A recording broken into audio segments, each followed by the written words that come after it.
এই ইন্ডিয়া জোটের পক্ষ থেকে আহ্বান রাখছি, কেন ইন্ডিয়া জোটকে ভোট দেবেন।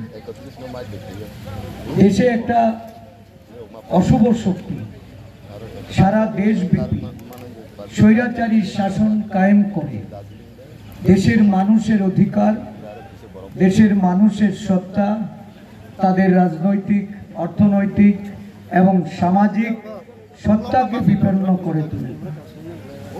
ভারতবর্ষের যে ধারাবাহিকতা, ভারতবর্ষের যে মূল ভিত্তি ধর্মনিরপেক্ষতা, অহিংসা, সাম্য, আজকে সমগ্র দেশের মানুষের কাছে অধরা। দেশের মানুষ এই বিপন্ন মুহূর্তে তারা একটা বিকল্প চাইছে। এই সরকারের বিকল্প রূপে ইন্ডিয়া জোট বেরিয়ে এসছে। ইন্ডিয়া জোট সারা দেশব্যাপী সাধারণ মানুষের তাদের অধিকার সুরক্ষিত করতে, গণতন্ত্র পুনরুদ্ধারের জন্য যে লড়াই অবতীর্ণ হয়েছে, সেই লড়াই ভারতবর্ষের রাজ্যে রাজ্যে জনগণ আজকে শক্তিশালী করার লক্ষ্যে সেখানে এসে জড়ো হচ্ছে। আমাদের রাজ্যেও আমরা 8টি বিরোধী দল মিলে এই ইন্ডিয়া জোটের পক্ষে আজকে লড়াই অবতীর্ণ হয়েছে। কেন আমাদের এই লড়াইটা লড়তে হবে? একটা অশনি সংকেত, বিশেষ করে যারা আদিবাসী ভাই বোনেরা আছেন, এই এলাকার গণদেবতা অধিকাংশই আপনারা এই রাজ্যের উপজাতি জনগোষ্ঠী।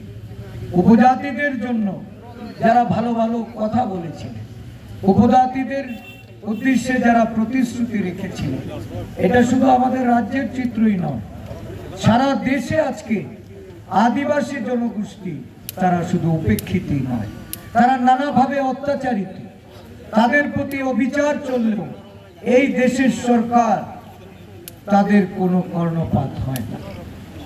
আমরা এই রাজ্যে একটা আঞ্চলিক দল যারা এক সময় উপজাতি স্বার্থ রক্ষার্থে লড়াই করার কথা বলেছিলেন, যারা উপজাতি জনগোষ্ঠীর মধ্যে গিয়ে উপজাতিদের ঐক্য, উপজাতিদের অধিকার, তাদের ক্ষমতায়নের জন্য লড়াই করার তাদের সামনে যে প্রতিশ্রুতি রেখেছিলেন, আজকে আমরা কি দেখছি? আদিবাসীরা এই রাজ্যে যে লড়াই শুরু করেছিল, আমরা এই রাজ্যের বিরোধী দলগুলি নৈতিক সমর্থন জানিয়েছিলাম যে এই রাজ্যের আদিবাসীদের ক্ষমতায়ন, তাদের অধিকার তারা যেন পেতে পারে, তাদের প্রকৃত উন্নয়ন যেন হতে পারে। আমরা কিন্তু সেদিন কোনো বাধা দেইনি, কোনো ধরনের বিরোধিতা আমরা করিনি। কিন্তু আমরা লক্ষ্য করলাম যারা ওই ভিলেজ কাউন্সিলে নির্বাচনের জন্য লড়াই করেছিলেন, যারা মামলা করেছিলেন হাইকোর্টে গিয়ে এই রাজ্যে উপজাতিদের তাদের তৃণমূল স্তরে ক্ষমতায়নের জন্য ভিলেজ কাউন্সিল নির্বাচন করা প্রয়োজন, ভিলেজ কাউন্সিল নির্বাচন সংগঠিত হয়েছে। এখানে সরকারে যারা বসেছিলেন তারা এই রাজ্যের আদিবাসী জনগণের ক্ষমতায়নের জন্য কেন সেই দিন মামলা করেছিলেন, যারা সেই দিন এই লড়াইটা লড়ার জন্য আদিবাসীদের একত্রিত করেছিলেন, ঐক্যবদ্ধ করেছিলেন, তাদের কাছে জানতে চাই ওই মামলাটার কি কোনো হদিশ আছে? ভিলেজ কাউন্সিল নির্বাচন আপনারা কি এই রাজ্যে করাতে সক্ষম হয়েছেন? যাদের বিরুদ্ধে মামলা করেছেন, যাদের বিরুদ্ধে লড়াই করেছেন আদিবাসীদের, আজকে কেন এই মামলার রায় না হওয়া সত্ত্বেও আপনারা এই আন্দোলন করে যারা শহীদ হয়েছেন আজকে এই শহীদদের কাছে তাদের হাত ধরেছেন, মন্ত্রিসভায় যোগ দিয়েছেন, ওই রাজ্য থেকে নিজের পরিবারের সদস্যকে এনে নির্বাচনী প্রতিদ্বন্দ্বিতায় নামিয়েছেন। আদিবাসী স্বার্থ বিপন্ন করে জলাঞ্জলি দিয়ে যারা নিজের স্বার্থ গুছাতে ওই মথাকে বিক্রি করেছেন, ওই মথা নেতৃত্বকে, তাদের বিরুদ্ধে আমাদের লড়াইয়ে নামতে হবে।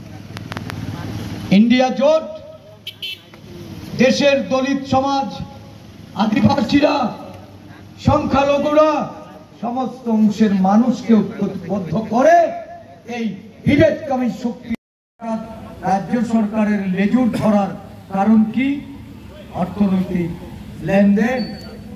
গুয়াহাটি বসে, দিল্লিতে বসে আর দুবাইতে গিয়ে কারা লেনদেন করেছে এটা রাজ্যবাসী এটা জেনে গেছে।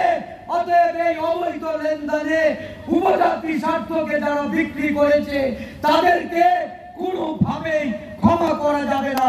এই ভোটে তার প্রতিফলন আমাদের ঘটাতে হবে। আমি বিশ্বাস করি সংবিধানকে যারা অচল করে দিতে চায়, যারা বাতিল করে দিতে চায়, যারা সংবিধান পাল্টে দিতে চায়, তাদের বিরুদ্ধে সারা দেশব্যাপী যে লড়াই শুরু হয়েছে, এই অঞ্চলের আদিবাসী থেকে শুরু করে সকল অংশের মানুষের এই ঐক্যবদ্ধ লড়াই, এই লড়াই আমাদের দেশ বাঁচাতে, দেশের অখণ্ডতা, দেশের সংহতি রক্ষা করতে, আমাদের লড়াই এই নির্বাচনে ভারতবর্ষে একটা নতুন সরকার প্রতিষ্ঠা করতে, যে সরকার এই অন্যায়ের বিরুদ্ধে, যে সরকার এই দেশের মানুষ